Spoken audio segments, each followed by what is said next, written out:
remarks, and then we'll take your questions. If you have a question, please indicate it in the chat, and we'll get your questions. All right, Coach. All right, first thing, good win. Told that to the team and the staff after the game, and proud of those guys to come out there and be 1-0, and a lot of work went into that game. So we're on to this week. I do want to recognize the fans, the students. I thought the crowd was tremendous. Looking forward to seeing that again this Saturday. I know it's an 11 a.m. game, but we certainly need everybody out there cheering on the Tigers. But that was a great environment and helped our team come out there and play the way they did. So looking forward to that again. Players of the game. So we had on offense, we had Bo Nix. On defense, we had Zacoby McClain. Our old lineman MVP was Brodarius Ham. D-line was T.D. Moultrie. We had a couple academic scholars of the week. On offense was Killian Zaire, and on defense was Donovan Kaufman. And then our special teams player of the game was Wesley Steiner. So those guys got recognized internally, and we'll do that when we have success in games, and we'll do that as long as we can handle that as a team. Big thing this week, just our maturity level for everybody in this building of just handling week 2 and making sure that our preparation, the things that we learned from the week before, how we did things, the game obviously that we played in, how we translate that into this week, and the type of improvements that we make from what we did last week. So that's on staff, that's on players, that's on everybody in this building, and being focused on that. So that's certainly where our head is at.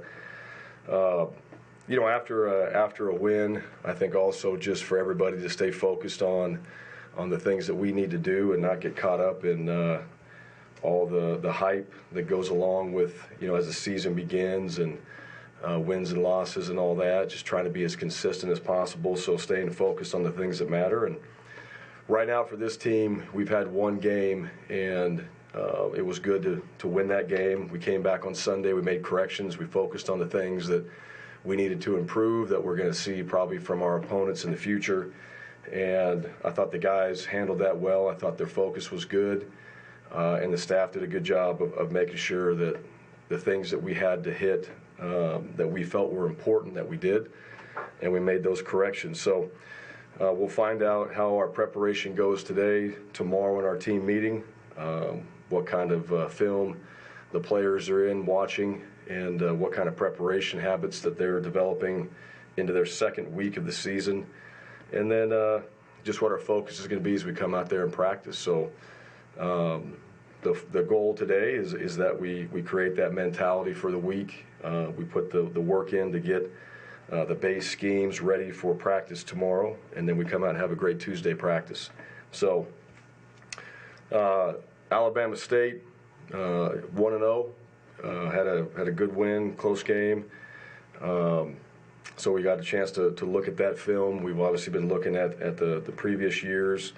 Coach Hill Ely's been there 7 seasons.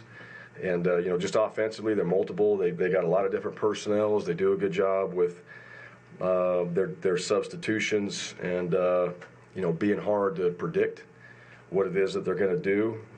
Their quarterback, Ryan Nettles, was the 2020 SWAC Freshman of the Year. Finals for the Jerry Rice Award. Very good player, strong arm. I think this guy can do a lot of different things, especially in their RPO game. Their running back, Ezra Gray, first team All-SWAC, led the conference in rushing last season. A couple other guys that stood out.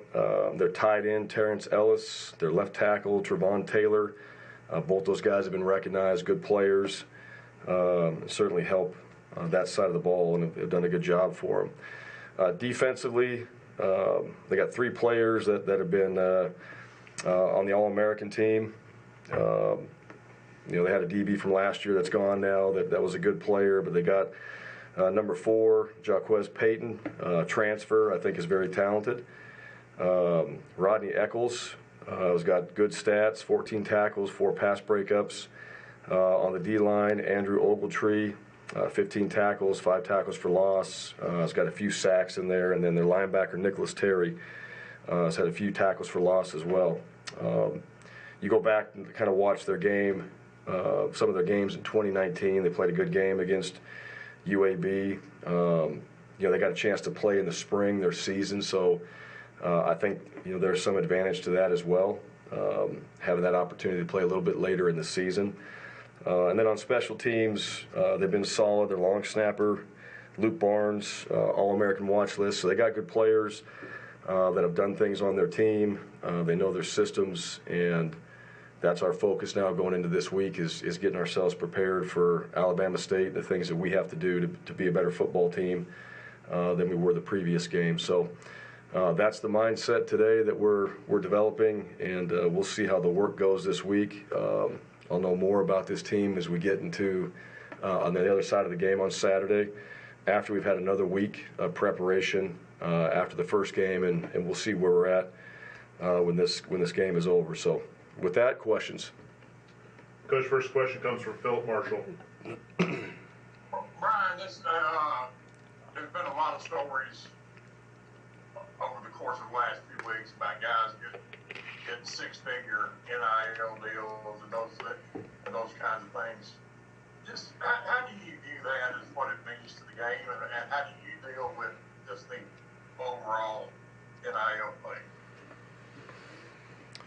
Well, I think it is what it is now. We've opened up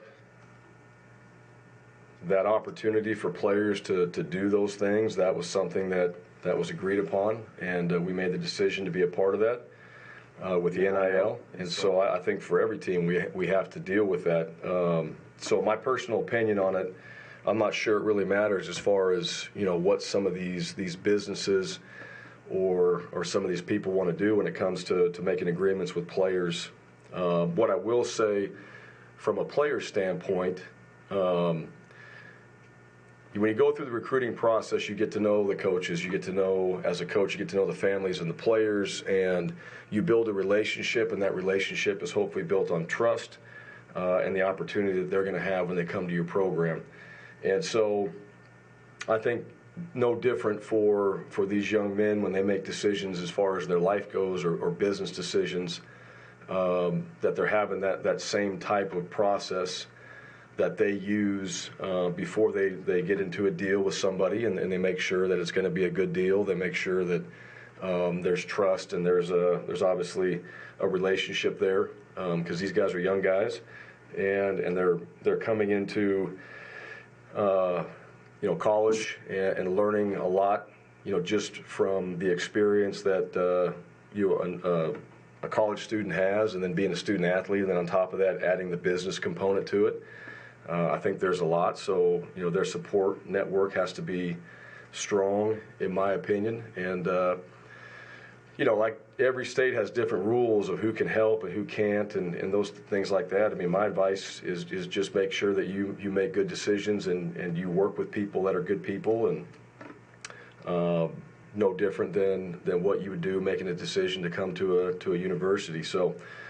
But it's something that we have to manage. It's certainly something that gets a lot of attention. I'm not sure, I think the assumption is how much that affects the locker room. It's hard to tell right now, just as far as, this being so new.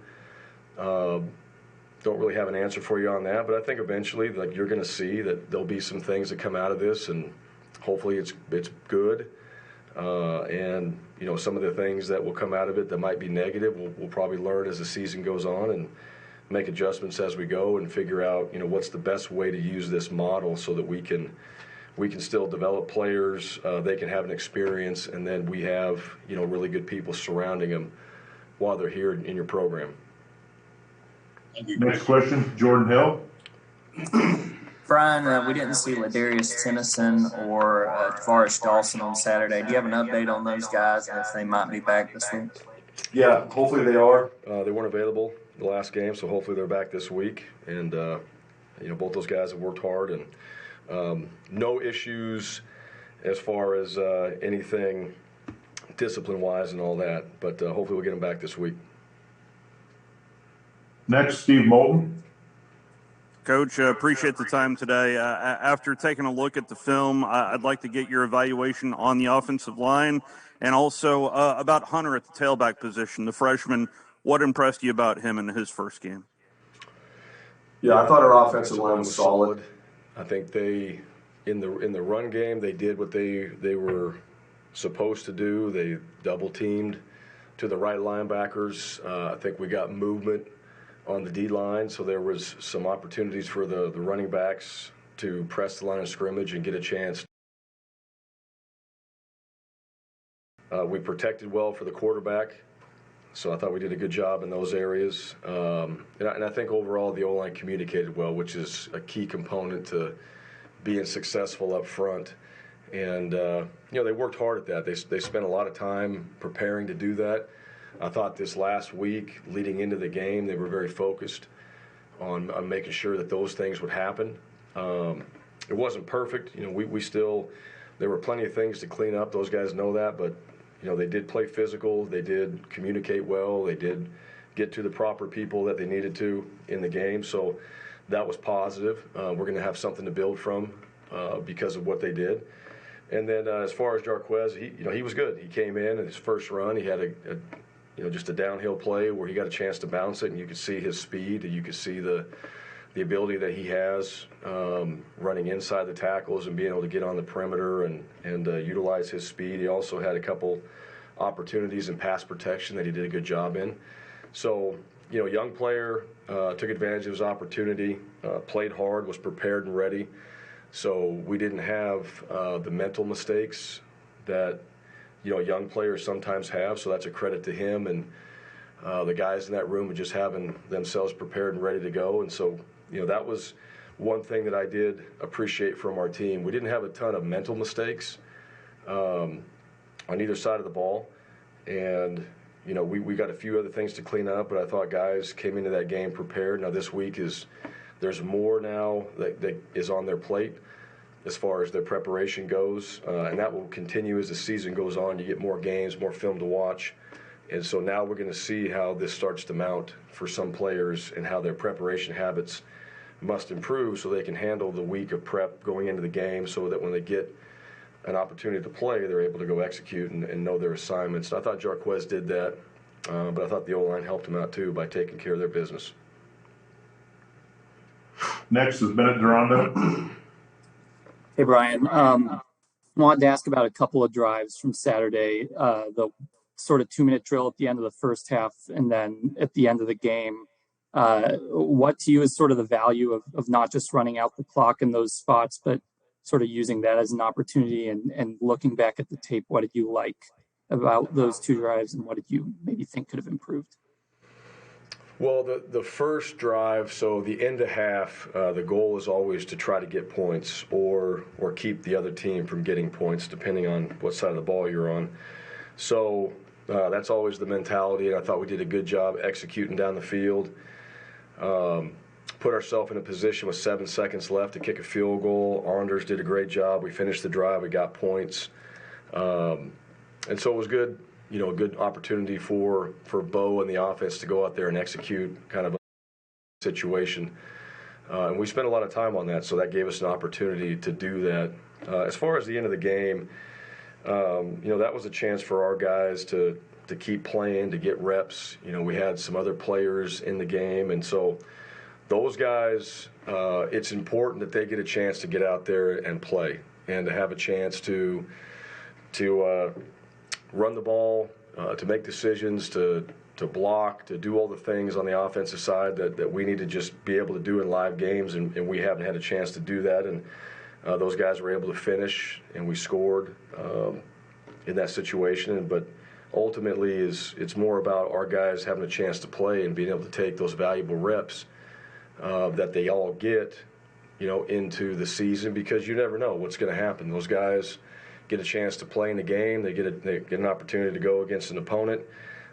Things happen in football, and before you know it, one of those guys can be in there playing a whole lot more. And so every bit of reps that we can get, I think, matter as far as our development goes. And we came back in on Sunday, and we had some of the guys that didn't play as much in the game. They went out there. They They put the pads on. They got a few pops and some reps at some of our base stuff, just so we can continue to keep developing players on this team. And I told those guys our entire goal is to figure out ways, if you're not a starter, to get you in a role where you can contribute and you can play.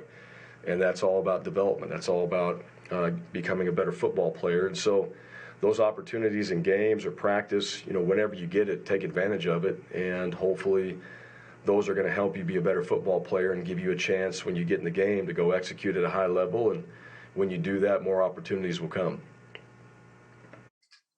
Next is Michael Giddens.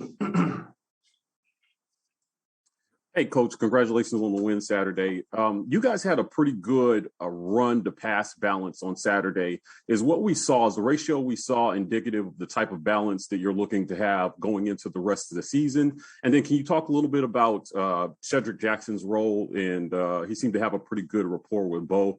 What kind of role have you got him carved out for him for the rest of the season? Sure. Yeah, balance, yes. I mean, you like to say that we would be 50-50, which very rarely happens, but I think that's what everybody feels is the ratio and all that. We want to run the ball. So you want to be able to run the ball effectively, and when you can do that, it gives you opportunities to stay in manageable down and distances. You're going to throw it, obviously, in passing situations, third downs, quite a bit. And so, we were able to do that. We didn't have a ton of third downs, so we were executing on first and second down, so we didn't have a ton of those third down situations, but we executed when we did. I had a good percentage on that. But as far as, the balance goes, if you can run it, then you're able to get your play action. You're able to get, some of the pass game stuff that you want accomplished. But if we have to throw it to win, run it, sometimes you're not always able to run it, so you got to throw it. You got to be able to get those safeties backed off a little bit sometimes, and give yourself a chance in the run game. So it's a matter of what are they trying to do and how are they attacking you, and your game plan has to have enough versatility in it to where you can help yourself on the offensive side if the defense comes out there and tries to force your hand a certain way. And I thought Coach Bobo and the offensive staff did a good job. They mixed it up. There was good balance as far as, not just the run game, but in the run game, just where we were hitting it. And then I thought, as far as throwing the ball, Bo did a good job. We had some good concepts that we've been working, and he executed those well. The wide receivers did a nice job of getting themselves open, and Shedrick was one of those guys that, in the one-on-ones, I think he won his one-on-ones each route and executed, made the catches. And he's been doing that all practice long. And we talked about him coming back from injury. And once he's been back in the summertime, really going with the guys and getting that opportunity to get out there with the QBs and get into that rhythm, he showed up in practice. It was good to see him show up in the game. I know he had several catches, which was good. And he'll continue that. He's very consistent. I think he's only going to get better and better as the season goes on, and fully expect to see him come out on Tuesday and have a better practice than he did last week, and be a guy that continues to develop some of the leadership qualities that I know he has, brings that to the table for the offense, and as we get into this next game is still going to be a guy that we can utilize and get the ball to, and he's going to make plays for us. So. Shed's on a good trajectory right now as far as just his development, where he's going, and really, in my opinion, his approach on how he gets himself ready to go each and every day. Justin Ferguson. And Bryan, it seemed like you guys were able to get a consistent pass rush on Saturday. A lot of different guys getting involved in that area. What did you see from that group, and how much did you like what you saw from the pass rush? Yeah, I liked it. I liked when the D-line, those guys can provide pressure. T.D. Moultrie was able to do that. And, I thought everybody at some point provided pressure on the quarterback in the pass game, which is good. The D-line, those guys know. I mean, I try to make it over there as much as I can in practice, and those guys are extremely important to everything that we're doing on the defensive side of the ball. We got to stop the run. We got to get after the quarterback when we can. And I thought those guys played hard. They look good getting off the ball. We executed a few of our stunts and different things that we wanted to do in the game plan. Those guys did it. We were able to get the sacks. We created a couple fumbles. We didn't get them. But those guys were there disrupting the quarterback and his rhythm, and I think doing a pretty good job in the run game. So, that group, we can build on that. We can get better there. We need to. We need to have, more guys step up on the defensive line, so that depth is crucial to our success. But, that was good for us to see and have a chance for the D-line to get out there and just kind of have an opportunity to pin their ears back and go get after the passer on a few of those longer yardage situations, because we created that by doing a good job in the run game.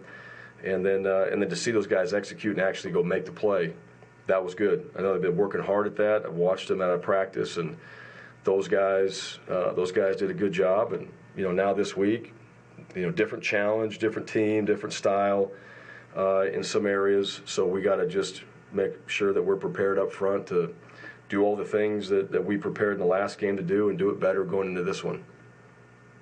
Tom Green. Hey, Bryan, you touched on the offensive line already, but Austin Troxell in particular, what did you see from him? And just, how rewarding is it to see him in that starting role after everything he's been through in his career with the 3 knee injuries?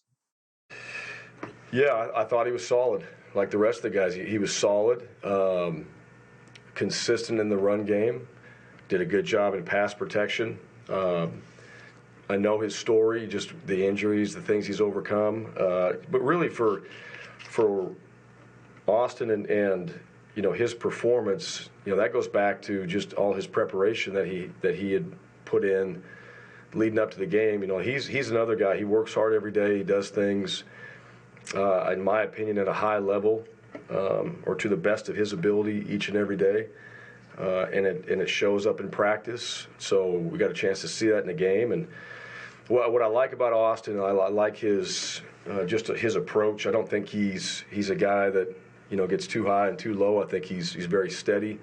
You like that in your tackles. You like that, and he certainly brings the energy out there on the field. And I know that he's playing hard. He's playing physical, and he did that in the game. And this week, this will be good. His maturity, I think his experiences, I think his appreciation for the game, not taking things for granted. I think that stuff's going to continue to help our football team, and certainly the offensive side and the O-line, because as we sat in the meeting yesterday, you can tell guys like him and some of these older players, they're nodding their head. They're excited about what happened. They also know that we have a lot of work to do this week, and he's one of those guys that I know will be ready for that. And he's one of those guys that appreciates the opportunity to be out there playing, because that's been taken from him before. And so a lot of work goes into getting yourself ready each and every week, and he's done that. It showed up on Saturday, and I'm looking forward to seeing his week and how that goes, and then his performance on Saturday when we go play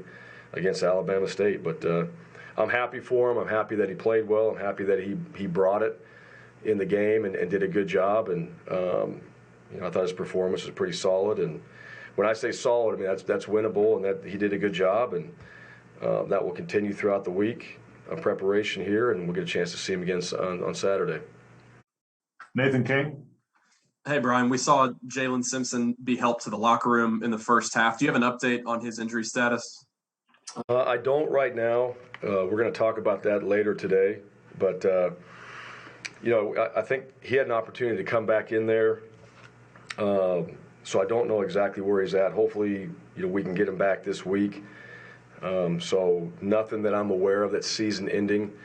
And hopefully, the rest yesterday and today, and then the opportunity to get out there tomorrow practice. Hopefully we can get him out there, get him going. So I'll know more tonight, and then we'll obviously see how he operates throughout this week of practice. But, he's definitely a guy that we need to have on the field, and he's worked very hard. I think he's had a great camp, and, has done really well in his preparation. So hopefully he's feeling good enough to get out there and practice, get ready this week, and we can get him out there on Saturday. So we'll know more tonight. Next, Jason Caldwell. Ryan, you guys have talked about tight ends and getting those guys involved, and we saw Schenker with 5 catches the other night. I guess what was that like to see those guys involved, and how important is that for this type of offense to have that tight end involved in the passing game and making teams respect that? Well, one of the things about the tight end position, that was the first position that I coached as a full-time coach. And, I think, in my opinion, that's a very important position. I think, you see that position utilized in the NFL. And if it's good enough for those teams in the NFL, it's certainly good enough for us. And I think we got a good group of tight ends. I think they're smart and they work hard.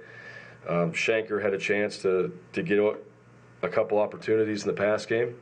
But that was created by what he was doing in the run game and some of those type of things. But it was good to utilize him. And that position, I think, can continue to keep developing for us in the run game, in the pass game. And those guys, now that we had a chance to get out there and actually play live, we got to see some things. They got a chance to go out there and execute some of the schemes that we had in.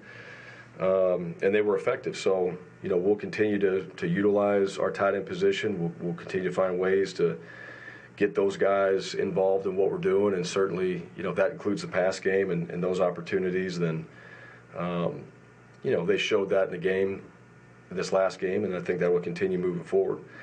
Hey, one guy I want to make sure on here, we had 2 D-line MVPs. And I forgot on this one right here, but Marquise Burks. So we had T.D. Moultrie and Marquise Burks. Don't want to forget about Marquise. So both those guys, we decided were the D linemen of the game. All right, Coach. Next question is Ryan Hennessy. Coach, last time we talked to you was right after the game. Coming off your first win at Auburn, we've talked to coaches even at Auburn and other SEC coaches around the league. What kind of tradition do you have after a win? Some coaches previously would go to a restaurant or spend time with family. What does Coach Harsin do after a big win, especially here at Auburn now? Well, after this, there was a lot. That was new to me. We had there was a lot of different things that were happening after the game, media, TV show, different things like that. So, but really, right when the game was over, my family had a chance to be on the field, and so, we got to share that moment, and it was a good one because we had the chance to win the game, and they got to experience the crowd, the environment, and I could tell, they were excited, they were fired up, and they were, really proud just to be here at Auburn and to be a part of this. So, that's our thing when the game is over. We celebrate and. Do all the other things that we have to do at the end of the game. And then most of the time when it's over, usually one of the last ones out of there. So, get with our family and spend time with them and talk about the game and just share some of our experiences. We got a chance to do that, and it was awesome. It was good to go home and sit back with the kids and Kess and just talk about, what they did during the game, what they thought, what they saw. Some of their opinions on the things that we did, and they've obviously been around the game, so I like to hear, just their thoughts on what they thought about the game and how we performed, and but that's what I do. It's either here at the office, at a game, or I'm with my family, and they're the most important thing to me. And what I enjoyed is they really enjoyed their experience. They had a great time at the game. People were great to them, and so they got to be a part of that. And then, for me, and I know our coaching staff, I think I speak for all of them too. When our families enjoy the environment, have a chance to be a part of something like that, it matters. And they were around on Sunday, so we got a chance to see the families, and it's exciting to be in an environment like that and to enjoy it. So. When the families are there and can be a part of it, it matters, and it makes a big difference. Coach, our last question today is from Mark Murphy. Yeah, could you talk about the game day logistics on the sideline, the communication, how that went? You guys look pretty organized to me. And also, any possibility some of your true freshman defensive linemen who didn't play opening night might get to play later this season? Yeah. Some of those D linemen, I'm sure they will. I think they'll be, again, we still have, you go back to that rule, the redshirt rule, right? You have the 4 games, and so we're aware of that, and we pay attention to, who goes in and, where we are in that situation. But I would see some of those young players having a chance to play. O-line and D-line, young players are still developing, they're still lifting, they're still doing all the things that they need to be doing in order to get themselves prepared to go play at that level. So at some point, I'm sure we'll see them. As far as the sideline operation went, I thought it was good. There's a lot of people on the sideline. There's a lot of things happening. It's loud, even at home. Obviously, when we travel, there's going to be more issues that we have to overcome on the sideline just as far as noise goes. But I thought overall the communication, because it really comes back to special teams, in my opinion. We got to be able to communicate which special teams is going out, who's out there. We were making some personnel changes as the game went on, as we got ahead a little bit more. We got some more guys in. And that really comes back to the coaches communicating it, but it comes back to the players being focused and paying attention to, all right, if the guy in front of me is out, I'm in. And, there was only one time in the game that we were calling for somebody. We didn't have any delay of games. We didn't have really anything that put us in a bad situation that way. But there was one time we were calling for a player, and it was several times, and we finally got his attention. And the players did a good job of echoing that along, so we got him out there on the field in time. But we had other players that were ready to go if he didn't get on the field, that we were still going to have 11 guys, which I appreciate that. So to me, that tells me that we have guys focused, they're paying attention to the game, they're locked in. Hey, if we don't have somebody out there, we can still get 11 on the field to make sure that we don't have to waste a timeout on not having the right personnel out there. So those are things that we address every week. Those are things that we got a chance to address after this game now, going through it. And we'll continue to keep hitting on leading into this next game. And, hopefully that's not something that we have to deal with, because those are controllables, and we should be really good at the controllables. But overall, I thought the coaches did a great job on the sideline, and the players were doing a good job of communicating as well. All right, Coach. Thank you for your time today. Appreciate it. Okay, thank you.